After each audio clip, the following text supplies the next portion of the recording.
Una de las verdades más benditas que yo conozco es que Jesús puede venir en cualquier momento. La última oración que encontramos en la Biblia está en Apocalipsis 22:20. Sí, ven, Señor Jesús. Primera Tesalonicenses 1, los versos 9 y 10. Porque ellos mismos cuentan de nosotros la manera en que nos recibisteis y cómo os convertisteis de los ídolos a Dios para servir al Dios vivo y verdadero y esperar de los cielos a su Hijo. Una de las más hermosas y significativas frases en la Biblia es lo que dice el verso 10, y esperar de los cielos a su Hijo, al cual resucitó de los muertos, a Jesús, quien nos libra de la ira venidera. Déjeme decir algo acerca de la última parte de este versículo. ¿Qué es lo que vemos aquí? La terrible realidad de la ira que vendrá. Esa ira divina que está como una espada de Damocles sobre todos los seres humanos. La pendiente ira de Dios. Note que no es solo que Jesús viene, sino que la ira de Dios también viene. ¿Qué es eso? ¿A qué hace referencia? Hace referencia a la gran tribulación. Si usted piensa que hoy en día estamos teniendo increíbles problemas y dificultades, la ira de Dios, la gran tribulación, hará que estos días que estamos viviendo en la actualidad parezcan como paseo de verano en la playa. La ira de Dios, la gran tribulación, será un tiempo infernal en la tierra, será un tiempo de indescriptible sufrimiento. El profeta Daniel advirtió sobre este tiempo. Anota al margen Daniel 12:1. Y será tiempo de angustia, cual nunca fue desde que hubo gente hasta entonces. Será un tiempo de sufrimiento sin paralelo en la historia. Y el Señor Jesús también advirtió sobre esto. Busque Mateo 24, desde el verso 21. Porque habrá entonces gran tribulación, cual no ha habido desde el principio del mundo hasta ahora, ni la habrá. No estamos hablando de una tribulación normal, no estamos hablando de los tiempos oscuros y terribles que los creyentes han conocido y vivido a través de los siglos. Estamos hablando de un tiempo sin precedentes. Daniel habla de tiempos problemáticos. Jesús habló de la gran tribulación y Pablo lo identifica como la ira que vendrá. En el capítulo 6 de Apocalipsis se describe la ira que vendrá. Veamos desde el verso 15.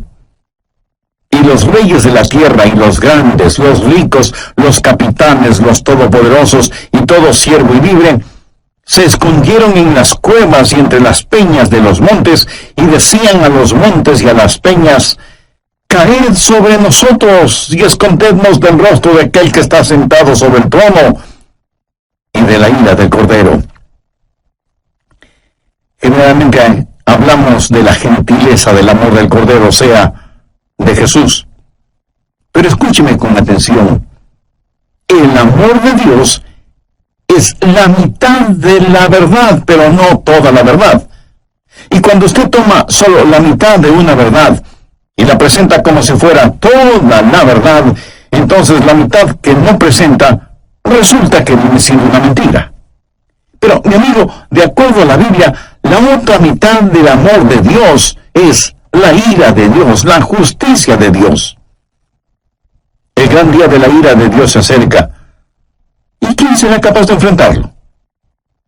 Daniel, Jesús, Pablo y Juan hablan sobre ese evento. Ese día sin paralelo ni precedente en la historia humana va a llegar, y Pablo lo identifica como la ira que vendrá. Con todo lo que sucede a nuestro alrededor en nuestros días, bien se podría decir que las llamas del juicio de Dios están ya apareciendo en el horizonte.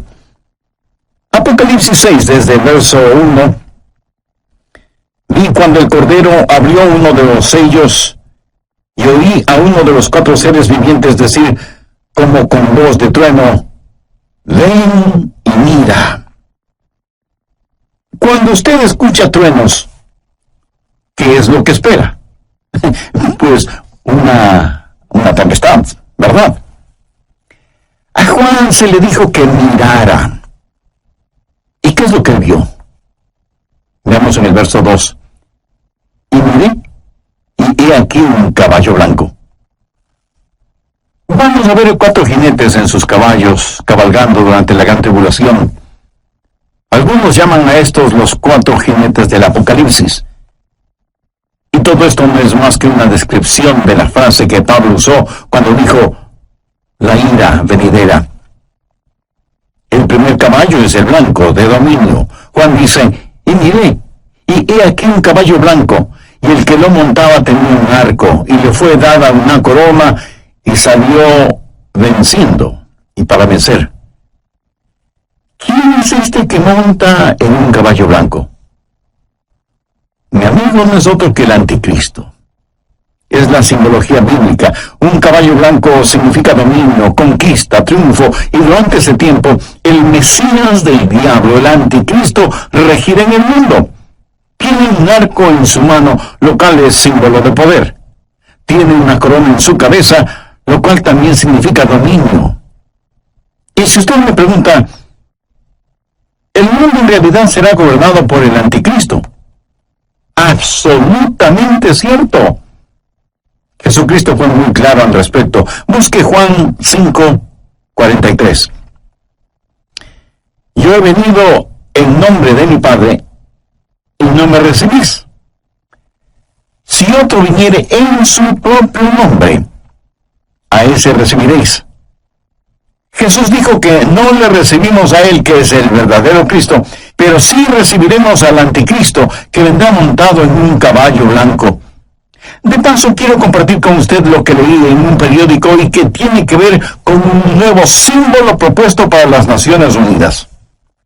¿Sabe cuál es ese nuevo símbolo? Un caballo blanco. El artículo dice que el caballo blanco es símbolo de paz, y cito textualmente parte de lo que dice el periódico. La paloma, como símbolo de paz y fraternidad entre las naciones, enfrenta a un competidor, un caballo blanco. El diseño del caballo blanco fue donado con el propósito de unir pacíficamente los 5 continentes, simbolizado a través de la fortaleza del caballo que asegura libertad y unidad. En la cabeza del caballo habrá 5 cintas de diferentes colores que representan los 5 continentes: Europa, Asia, África, América y Australia. Así que se está impulsando un nuevo símbolo de paz, un caballo blanco, para que unifique al mundo. Y Daniel, haciendo referencia al anticristo, dice que por medio de la paz destruirá a muchos. Segundo, el caballo rojo de la destrucción. Apocalipsis 6:4. Y salió otro caballo, bermejo, y al que lo montaba le fue dado poder de quitar de la tierra la paz, y que se matasen unos a otros, y se le dio una gran espada. El caballo rojo de la destrucción, rojo como el color de la sangre. Y cuando este inspirado anticristo cabalga para conquistar, en su diabólico cerebro no habrá más que esa idea, conquistar, y habrá guerra y terror y destrucción, y la sangre roja lo manchará absolutamente todo. ¿Alguna vez usted ha pensado en nuestro mundo presente, armado hasta los dientes, con toda clase de armas de destrucción? El Medio Oriente es un verdadero polvorín, y en realidad nadie sabe qué naciones tienen armas biológicas o capacidad nuclear o termonuclear. Un gran general norteamericano dijo: sabemos mucho más acerca de la guerra que de la paz. Sabemos más acerca de quitar la vida que acerca de vivir en este siglo que se pregona es el siglo del progreso. El conocimiento científico ha sobrepasado los límites de control. Tenemos muchos hombres de ciencia, pero en verdad muy pocos hombres de Dios. El mundo ha alcanzado notoriedad sin sabiduría, poder sin conciencia. Somos un mundo de gigantes nucleares, pero criaturas sin ética. Todo lo que sucede en el mundo está llegando a su clímax. Y la Biblia lo identifica como el gran día de la ira de Dios. Con la llegada del caballo rojo de la destrucción, el espíritu del odio que está en el anticristo inflamará los corazones y las mentes de los seres humanos y causará que los padres maten a sus propios hijos y que se maten entre hermanos. Será un tiempo de indescriptible sufrimiento cuando la espada estará chorreando la sangre de todos aquellos que no han querido recibir la marca de la bestia.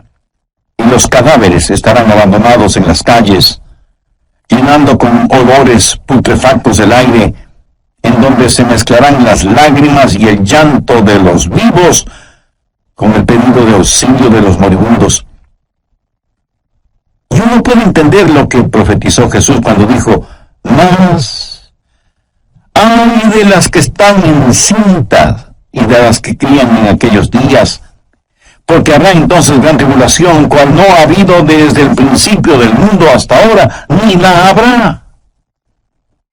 Tercero, el caballo negro de la privación. Apocalipsis 6, versos 5 y 6.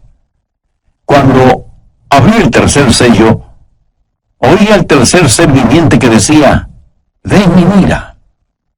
Y miré, y he aquí un caballo negro, y el que lo montaba tenía una balanza en la mano, y oí una voz de en medio de los cuatro seres vivientes que decía: «2 libras de trigo por 1 denario, y 6 libras de cebada por 1 denario, pero no dañes el aceite ni el vino». ¿Qué representa el caballo negro? Representa hambruna, invariablemente, porque después de una guerra sigue la hambruna. La balanza en este pasaje, usada para pesar harina, habla de la escasez de los alimentos y nos habla de precios elevadísimos y naciones que se mueren de hambre. 1 libra de trigo o cebada representa una comida, y esa comida costará todo un día de trabajo, o sea que será necesario el trabajar todo el día para poder comprar algo para comer. ¿Sabía que ya vivimos en un mundo en donde más de la mitad de la población vive en perpetuo estado de hambre? Ahora imagínense lo que será durante la gran tribulación, cuando los hombres inflamados con un espíritu de odio preferirán ir a la guerra antes que trabajar en la tierra. Por la historia aprendemos que cuando el general romano Tito Vespasiano, en el año 70, cercó a Jerusalén, impidió el abastecimiento de alimentos desde fuera de la ciudad y confiscó todos los alimentos que encontró dentro de la ciudad para su propio ejército. Fue tan la hambruna que se sintió en Jerusalén que, según los historiadores, las madres casi enajenadas por el hambre mataban a sus bebecitos para comérselos. Jesús dijo que un tiempo mucho peor que eso está por venir. Cuarto, el caballo amarillo de la destrucción. Apocalipsis 6, versos 7 y 8. Cuando abrió el cuarto sello, oí la voz del cuarto ser viviente que decía: «Ven y mira». Miré, y he aquí un caballo amarillo, y el que lo montaba tenía por nombre Muerte, y el Hades le seguía. Y le fue dada potestad sobre la cuarta parte de la tierra para matar con espada, con hambre, con mortandad y con las fieras de la tierra. En el original griego, la palabra amarillo describe un color verde amarillento pálido. Este caballo es el de la destrucción, y millones de seres humanos serán destruidos.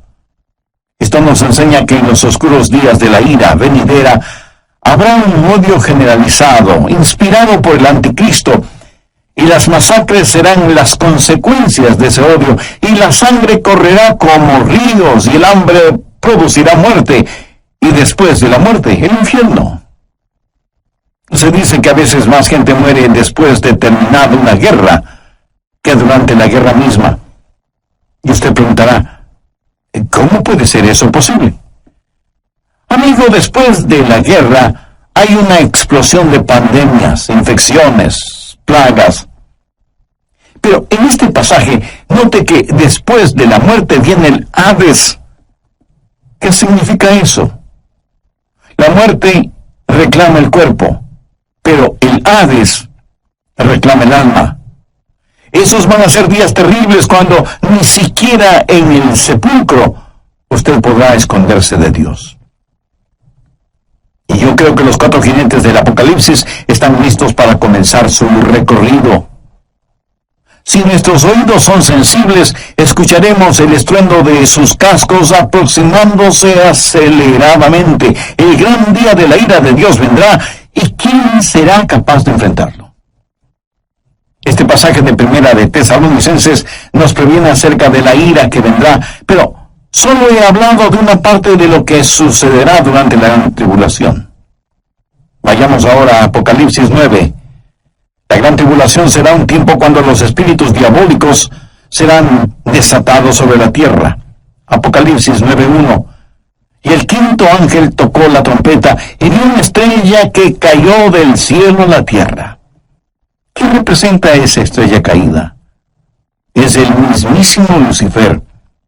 Y se le dio la llave del pozo del abismo, o sea, la llave es entregada a este supercriminal para que abra la cárcel que está en el abismo y deje en libertad a los malévolos espíritus encerrados allí. Y cuando eso pase, cosas increíblemente horrorosas van a suceder. Veamos el verso 2. Y abrió el pozo del abismo, y subió humo del pozo como humo de un gran horno, y se oscureció el sol y el aire por el humo del pozo, y del humo salieron langostas sobre la tierra, y se les dio poder como tienen poder los escorpiones de la tierra.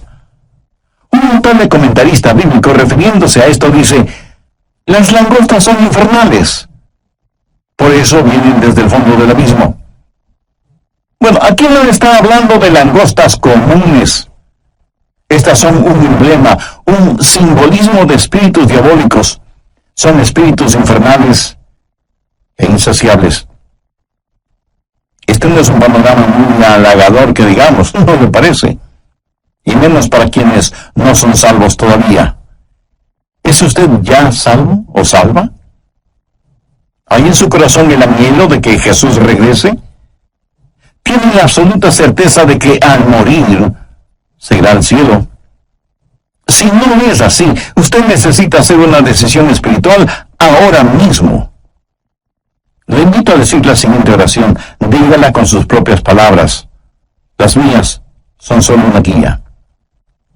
Querido Dios, perdóname porque aún siendo religioso, he estado tan pendiente de las cosas materiales que no he puesto ninguna atención a las cosas espirituales. Soy pecador y necesito tu perdón. Me acerco a ti en busca de misericordia y gracia. Señor Jesús, te invito a que seas mi Salvador y mi Señor. Lo hago con sincera, ni a cosa verde alguna, ni a ningún árbol, sino solamente a los hombres que no tuviesen el sello de Dios en sus frentes. En el oriente, enormes enjambres de langostas aparecen en cierta época del año y devoran todo cuanto encuentran a su paso, incluyendo la vegetación. Pero las langostas de este versículo son diferentes. No dañarían ni una sola hoja de la vegetación, pero sí dañarían a los hombres y serían insaciables. Pero no solo son insaciables, sino que también son intolerables. Veamos los versos 5 y 6. Y les fue dado no que los matasen, sino que los atormentasen 5 meses, y su tormento era como un tormento de escorpión cuando hiere al hombre. ¿Ha sido usted alguna vez picado o mordido por un escorpión? Bueno, yo sí.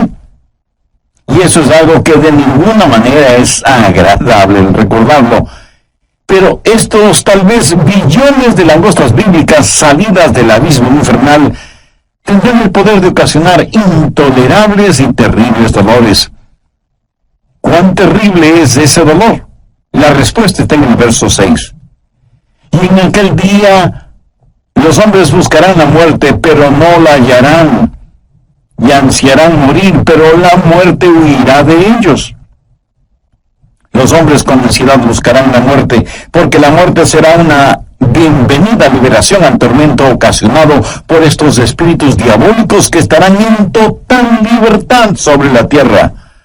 No solo serán espíritus intolerables, sino que además serán espíritus irresistibles. Verso 7. Y el aspecto de las langostas era semejante a caballos preparados para la guerra. Como un ejército bien entrenado, avanzan, marchan, y nadie les puede detener, nadie puede estorbar el vertiginoso marchar de estas fuerzas diabólicas salidas del fondo del abismo de la maldad. Son irresistibles y al parecer invencibles.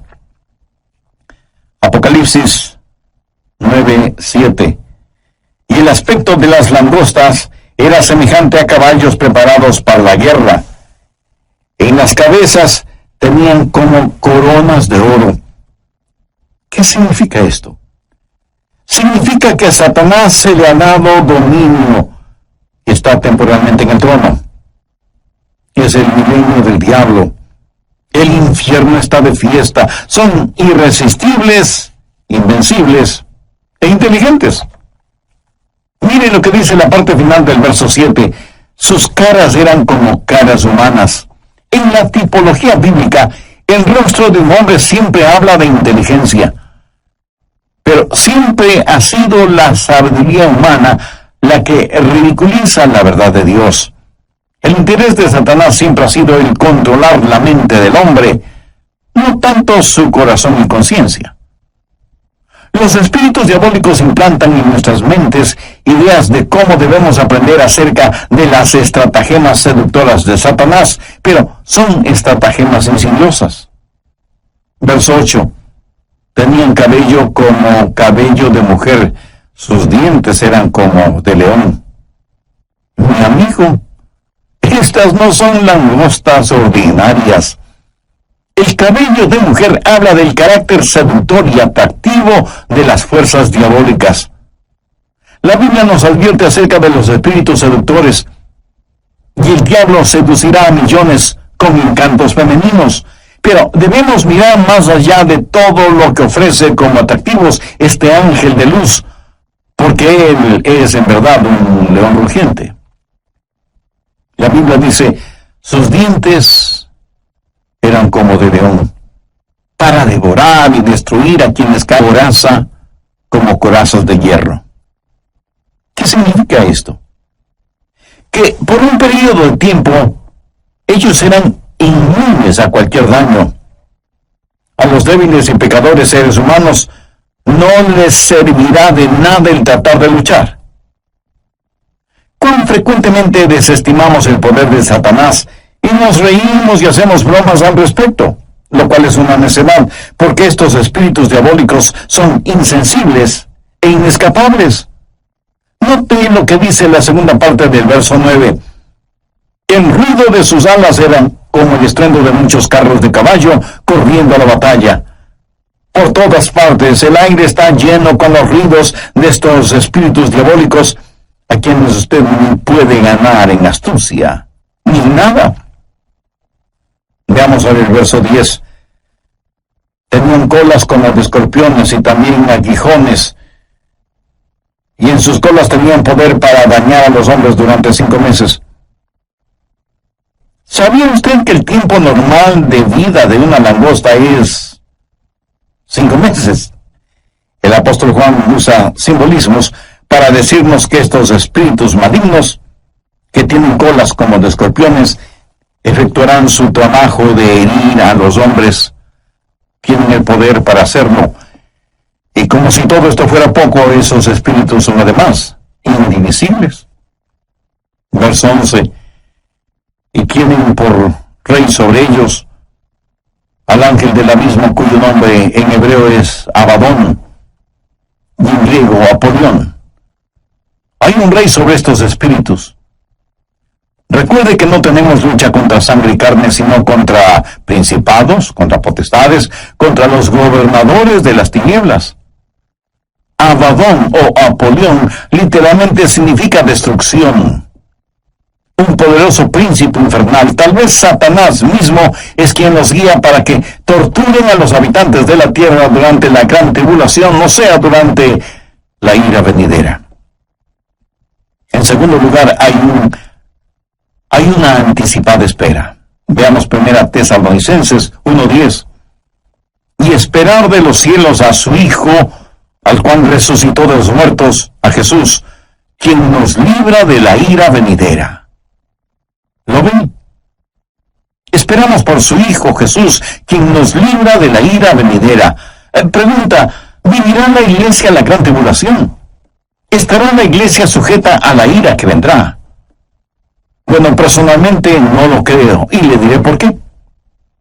Creo que la Biblia claramente enseña que la iglesia será arrebatada, raptada, antes de que la ira llegue. Veamos 1 Tesalonicenses 5:9. Porque no nos ha puesto Dios para ira, sino para alcanzar salvación por medio de nuestro Señor Jesucristo. El apóstol Juan le dijo a la iglesia de Filadelfia la misma cosa. Veamos Apocalipsis 3:10. Por cuanto has guardado la palabra de mi paciencia, yo también te guardaré de la hora de la prueba que ha de venir sobre el mundo entero. Y usted podría preguntarme, pastor, eso es lo que Juan le dijo a la iglesia de Filadelfia, pero no a nuestras iglesias. Vayamos rápidamente a Apocalipsis 3:13. ¿Qué dice? El que tiene oído, oiga lo que el Espíritu dice a las iglesias. Lo que se le dijo a la iglesia de Filadelfia también es para nosotros. Si guardamos las palabras de su paciencia, Él nos librará de esa hora de tribulación. Dios no derrama su ira sobre sus hijos, Él disciplina a sus hijos. Antes de que un reino declare guerra a otro reino, ¿qué es lo que hace? Llama a sus propios ciudadanos a que salgan de ese reino antes de declarar la guerra. Antes de que Dios hiciera llover fuego y azufre sobre Sodoma, el ángel le dijo a Lot, no puedo hacerlo hasta que tú salgas de aquí. Lot y su familia fueron sacados de la ciudad antes de que la ira de Dios se hiciera una realidad. Dios los salvó sacándoles de la ciudad. Antes de que Dios enviara el diluvio en tiempos de Noé, ¿qué es lo que hizo? Arrebató a Enoc antes del diluvio para que fuera como un retrato, una ilustración de que antes de que Dios derrame su ira, Dios salva a los suyos. Dios puso a Noé en el arca como una ilustración de lo que la nación judía experimentaría y saldría del fuego de la tribulación. Si la iglesia va a pasar la gran tribulación, hay ciertas cosas que deben suceder. Y no estaremos esperando el regreso de Jesús en cualquier momento. Anote Mateo 24:36. Pero del día y la hora nadie sabe, ni aun los ángeles del cielo, sino solo mi Padre. Nadie, absolutamente nadie, sino el Padre, conoce el tiempo del regreso de su Hijo a la tierra. Y en Mateo 24:38, porque como en los días antes del diluvio estaban comiendo y bebiendo, casándose y dándose en casamiento, hasta el día en que Noé entró en el arca, entonces vendrá el Hijo del Hombre. Ahora escúcheme, comer, beber, casarse o dándose en casamiento no es precisamente la gran tribulación. Es cierto que para algunas parejas su cónyuge es una gran tribulación. ¿Qué es lo que dice Mateo 24:42? Velad pues, porque no sabéis a qué hora ha de venir vuestro Señor. Y en el verso 44 leemos, por lo tanto, también vosotros estad preparados, porque el Hijo del Hombre vendrá a la hora que no pensáis.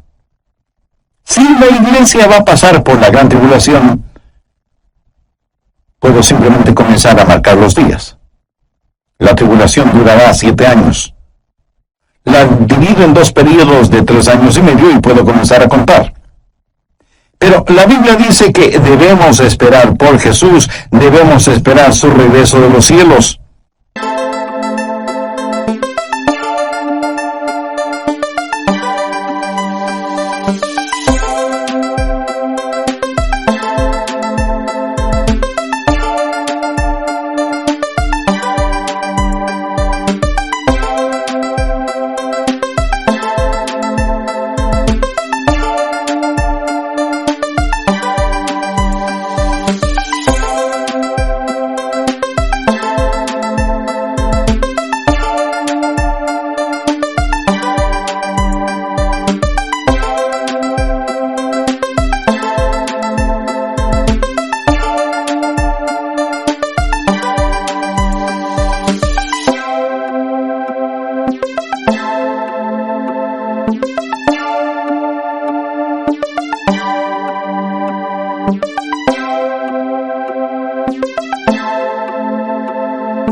debemos estar esperando la tribulación.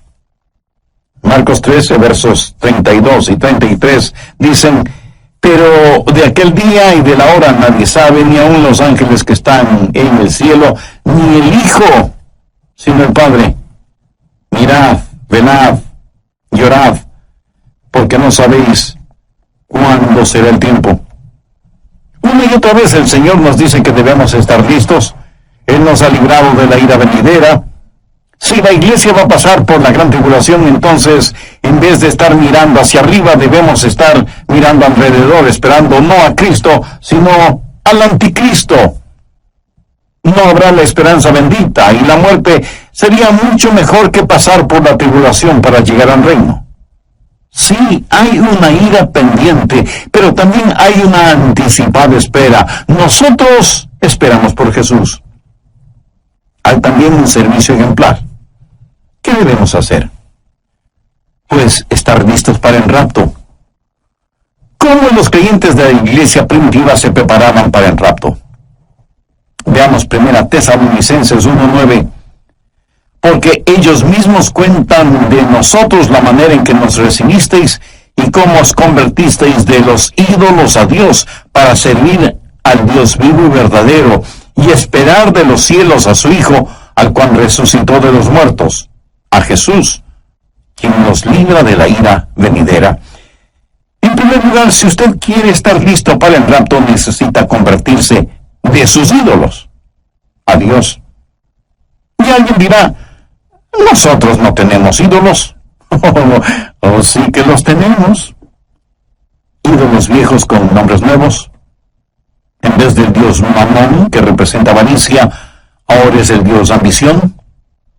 En vez del dios Baco, que era el dios del desenfreno y la borrachera, ahora le llaman el dios de la hora feliz. En vez de la diosa Afrodita, que era la diosa de la lujuria sexual, ahora la llaman la revolución sexual. Son los mismos dioses y diosas, ídolos de antaño, con atractivos y políticamente correctos nombres.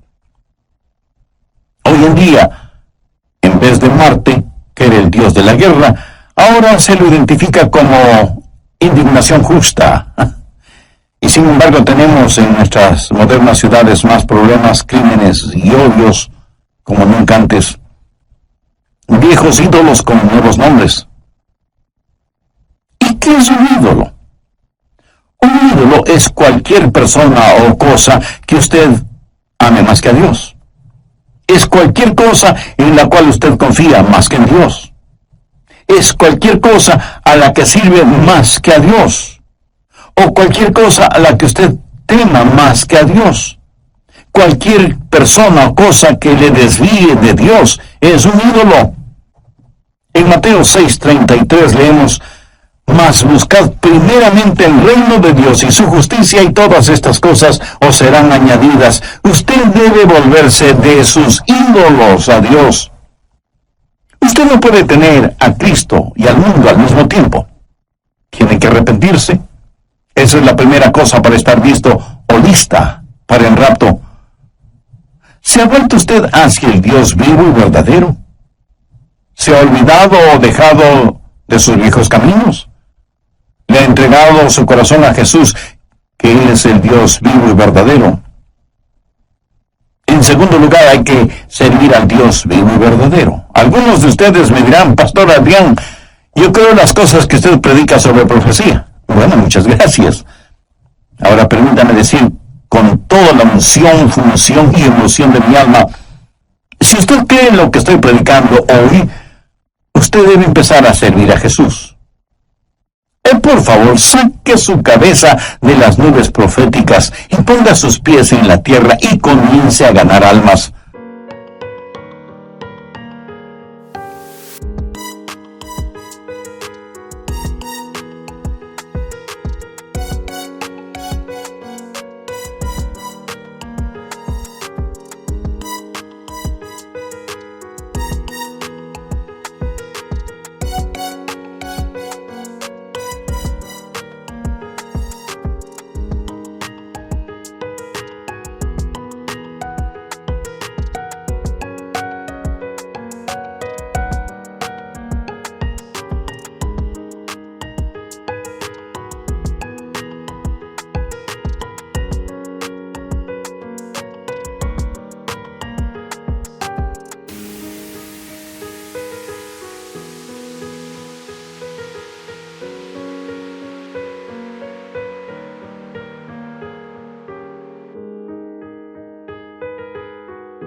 verdadera prueba no es si usted cree o no lo que estoy enseñando, sino lo que usted va a hacer para prevenir a los hombres de la ira que vendrá.